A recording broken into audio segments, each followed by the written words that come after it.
Bonjour chers amis auteurs, c'est Anaël et comme je vous l'ai proposé, je vais répondre à certaines questions qui m'ont été envoyées par mail. Je vais envoyer, plusieurs vidéos dans la semaine. La première question nous vient de Chloé. Cette question, c'est: «Comment approfondir un personnage?» Alors si on était face à face, la première chose que je demanderais, c'est: qu'est-ce qui manque en fait à ce personnage pour qu'il ait de la profondeur? Parce que, d'un projet à l'autre, d'un personnage à un autre, d'un auteur à un autre, la question de la profondeur des personnages ne sera pas la même et elle se résoudra pas de la même façon. Donc la première chose à faire, c'est vraiment de clarifier cette question. C'est-à-dire que souvent, quand on pose cette question, c'est qu'on a l'impression qu'il manque quelque chose à ces personnages, mais on n'a pas encore forcément bien identifié quoi. D'où le fait qu'on reste dans l'interrogation de se dire: il y a un truc qui manque, il y a un truc qui manque. J'aimerais bien, je pense que je vais utiliser le mot approfondir, mais ce mot approfondir, il est assez vague et générique. Bon, ça, c'est, pour donner un cadre. Donc c'est toujours important quand vous avez des questions comme ça de chercher à préciser, en fait, qu'est-ce que vous voulez apporter au personnage? Est-ce que c'est lui apporter, peut-être une richesse émotionnelle? Est-ce que c'est lui apporter une singularité qu'il n'aurait pas encore? Est-ce que c'est lui apporter, un trait de caractère peut-être qui ferait que sa personnalité deviendrait plus marquée? Donc ça, c'est utile dans tous les cas. C'est-à-dire que chaque fois que vous avez un personnage qui vous semble être un petit peu plat, un petit peu peut-être artificiel, c'est intéressant de vous demander, ce qui vous semble lui manquer avec le plus de précision possible. Maintenant, il y a quelques leviers sur lesquels on peut appuyer, quelques outils qu'on peut utiliser pour tous les personnages qui vont permettre de leur donner plus de dimension. Alors, ce qu'on cherche à éviter quand on écrit un roman ou même quand on fait de la non-fiction et qu'on a des personnages qui vivent dans la non-fiction, c'est qu'on va éviter que les personnages soient trop superficiels. C'est-à-dire qu'ils aient l'air de figures de carton-pâte bidimensionnelles qu'on promènerait comme ça dans le décor. On a envie vraiment d'avoir l'impression qu'on a face à soi, sur la page, des personnages, voire des personnes vraiment vivantes, pleines d'énergie, pleines de vitalité, pleines d'émotions. Et pour ça, moi, il y a 2 outils que j'aime vraiment beaucoup. Le premier, c'est le paradoxe. C'est un outil qui m'a été, transmis par, un de mes professeurs de scénario il y a très longtemps, Christian Bugalski. Et le paradoxe consiste à dire finalement, un être humain, il est fait de désirs contraires. Il est fait de tiraillements constants. Ça peut être entre quelque chose que je veux et une valeur qui s'oppose au fait que je veuille ça. Ça peut être, peut-être quelque chose que je veux, mais une éducation qui s'oppose à ça. Ou ça peut être que je veux 2 choses qui sont pas compatibles. Par exemple, je voudrais, hem, je pas vraiment d'exemple. Je voudrais travailler dans 2 endroits différents en même temps et c'est pas possible parce que je suis contraint de faire un choix et donc j'arrive pas à faire ce choix-là. Ça peut être, plein de choses en fait et ce qu'on va chercher dans le paradoxe, c'est à trouver quel est le tiraillement du personnage. C'est ce qu'on appelle souvent le conflit interne, mais je trouve que conflit interne, ça a tendance à être un petit peu réducteur et c'est pour ça que j'aime bien cette notion de paradoxe, parce que le paradoxe, d'un point de vue logique, c'est la coexistence de 2 affirmations qui peuvent pas logiquement coexister. Donc c'est dire: «Je veux être à tel endroit et à tel endroit en même temps». Logiquement, je ne peux pas parce que je suis, contraint d'être à un seul endroit à la fois. Donc on va chercher, et ça c'est géographique, mais ça veut être aussi, émotionnel, ça peut être mental, ça peut être, cognitif, ça peut être de plein de choses différentes. Donc vous allez chercher pour vos personnages à savoir: «Mais tiens, quel serait dans mon personnage un paradoxe que j'ai pas encore cherché, que j'ai pas encore réussi à exploiter, que j'ai pas encore réussi à mettre en scène?»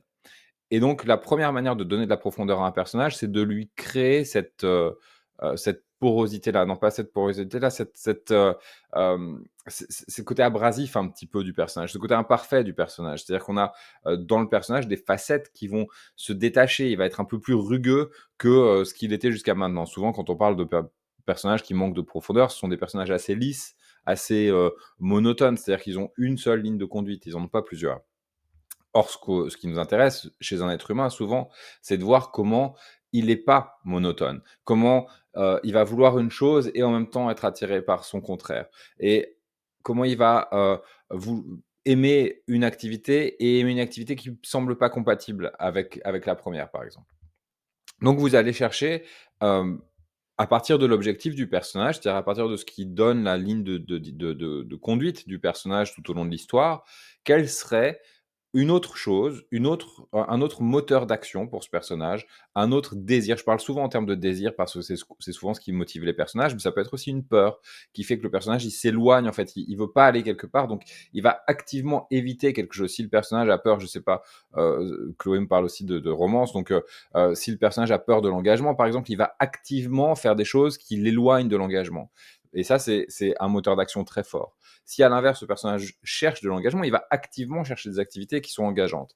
Et donc, on va aller chercher dans le personnage quelle serait une autre source de désir ou une autre peur qui pourrait l'amener à agir de façon euh, pas forcément directement contradictoire, mais pas très compatible avec son premier désir. Si c'est un personnage qui, par exemple, si c'est le cas d'une romance, cherche à connaître un autre personnage, pour qui il aurait un intérêt romantique, et qu'en même temps, c'est un personnage qui est très animé par, je sais pas, son sens de la famille ou sa loyauté amicale, ou son ambition professionnelle. On va avoir un personnage qui a envie de passer beaucoup de temps avec le personnage pour qui il a un intérêt romantique, et en même temps un personnage qui a envie de passer beaucoup de temps avec sa famille, dans son travail ou avec ses amis.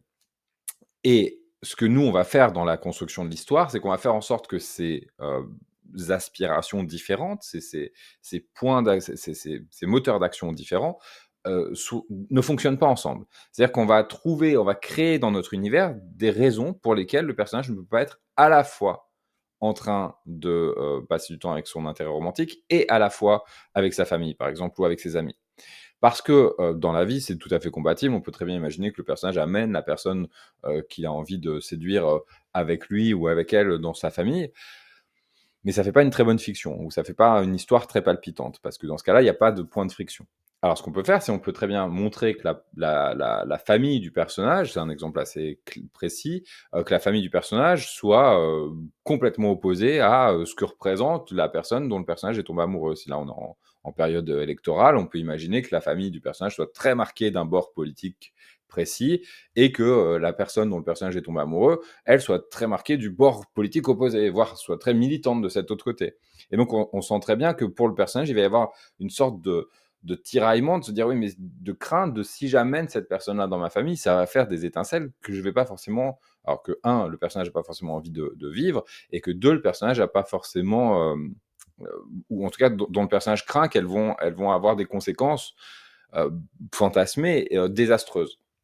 Et donc, ça va être comme ça une source de tiraillement. Et ça va permettre de donner de la profondeur au personnage. C'est-à-dire qu'on va montrer un personnage qui est à la fois très attaché à sa famille et très attaché à cette personne-là, et qui n'arrive pas qui ne trouve pas comment unifier l'ensemble.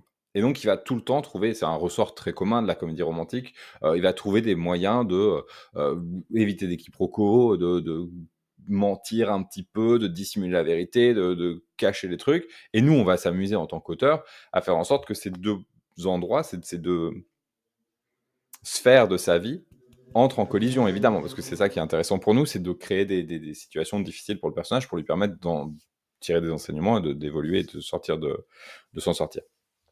Donc ça, c'est la première manière. Donc créer du paradoxe. Alors j'ai donné l'exemple de la comédie romantique, mais ça fonctionne, ou de la romance, mais ça fonctionne dans n'importe quel genre et ça fonctionne pour n'importe quel personnage. Ce qui est intéressant à utiliser, à garder en tête comme outil, c'est quelles sont deux sources de désir. Donc la première, ça va être l'objectif qui, encore une fois, donne la ligne de conduite du personnage dans notre intrigue. Quelle est une autre source de désir ou quelle est une autre peur qui peut exister très très fort chez le personnage, qui peut comme ça créer des points de friction, parce que ça va nous permettre de montrer un personnage qui est, alors j'aime pas trop le terme de torturé, mais disons un petit peu torturé par cette coexistence là de deux choses qui peuvent pas coexister dans son esprit ou dans son être, et de voir comment il s'en sort. Et ça va nous permettre de créer justement un peu de profondeur. La deuxième chose qui va nous permettre de donner de la profondeur, c'est de travailler la vérité et la justesse émotionnelle du personnage dans les scènes. Un personnage qui est trop lisse, c'est un personnage qui réagit, par exemple, toujours de la même façon dans toutes les scènes. C'est un personnage qui n'a pas beaucoup de nuances dans l'intensité avec laquelle il vit ses émotions. Donc on va travailler, nous, et c'est souvent quelque chose qu'on trouve dans les premiers gestes, c'est-à-dire qu'on se retrouve souvent à avoir des personnages qui sont pas très très intéressants d'un point de vue émotionnel. Donc un travail que vous pouvez faire pour donner de la profondeur à vos personnages, c'est justement d'aller prendre le temps de questionner dans chaque scène précisément comment se sent le personnage, quelle est l'émotion qu'il ressent et quel est le degré d'intensité de cette émotion. Donc pour simplifier, on a tendance à travailler sur 4 émotions de base qui sont la joie, la tristesse, la peur et la colère. Et ces 4 émotions de base, elles ont des niveaux d'intensité. Donc on va faire une échelle pour rester très simple, hein, une échelle de 1 à 10. À 0, on ne parle même pas de l'émotion, mais le personnage il va rentrer dans la scène à un certain degré d'intensité. Très souvent, ce qu'on voit dans les premiers jets, c'est qu'on a des personnages qui sont soit à 1, soit à 10. Mais ils sont rarement nuancés. Ils ont rarement une émotion qui est au milieu, une émotion qui est un petit peu forte, mais pas encore trop. Et ça fait des personnages qui sont peu vraisemblables et auxquels on a du mal à s'attacher parce qu'il leur manque comme ça des mélanges en fait d'émotions et de la nuance dans leur vécu émotionnel. Moi, j'emploie beaucoup ce terme de nuance parce que pour moi, c'est vraiment là qu'est la clé. C'est-à-dire que la nuance, c'est qu'on va pouvoir avoir des sortes de petits mélanges un petit peu doux d'émotions et puis après, on va monter un petit peu en intensité jusqu'à avoir des éclairages très très forts, des intensités très très fortes. Donc travailler comme ça, travailler là-dessus, c'est un bon moyen de donner de la profondeur au personnage également. Comment est-ce qu'on fait ça? Eh ben, c'est un petit peu laborieux au début parce qu'il faut prendre le temps de se mettre dans la routine de le faire, mais après c'est plus simple, c'est qu'on va prendre chaque scène et pour chaque scène, on va prendre chaque personnage et se demander: «Quelle est l'émotion que ressent mon personnage dans cette scène? À quelle intensité est-ce qu'il est dans cette scène par rapport à cette émotion? Ou à quel degré cette émotion, quel degré d'intensité cette émotion, est-elle ressentie?» Et puis on va regarder ça en début de scène, en milieu de scène et en fin de scène. Si vous voulez vraiment aller chercher de la nuance très fort, vous allez regarder à chaque étape en fait de votre scène. Une scène, elle est construite de plein de petits moments que le personnage vit, de choses qui lui arrivent, de choses qu'il fait. Et chaque nouvelle chose qui se passe dans la scène, en fait, vi doit ou peut venir questionner, en fait, cette nuance de l'émotion. Tiens, à tel endroit, comment est-ce que se sent mon personnage? Quelle est l'émotion qu'il ressent? Est-ce que ça a changé par rapport au début? Quelle est l'intensité avec laquelle il ressent? Est-ce que c'est plus fort, moins fort, identique? Et en fait, après, une fois que vous avez fait cet état des lieux de la scène, vous allez pouvoir vous demander: «Est-ce que c'est juste? Est-ce que là, par rapport à ce que j'ai dit de mon personnage jusqu'à maintenant, par rapport au contexte dans lequel s'inscrit la scène, est-ce que, c'est juste par rapport à ce personnage-là, de ressentir cette émotion à cette intensité-là?» Et une fois que ça, c'est clair avec vous et souvent c'est pas tout à fait juste, donc on va ajuster, on va se dire: «Bah, non, ce serait bien que ce soit un peu plus fort ou un peu moins fort» ou «Tiens, c'est pas la bonne émotion».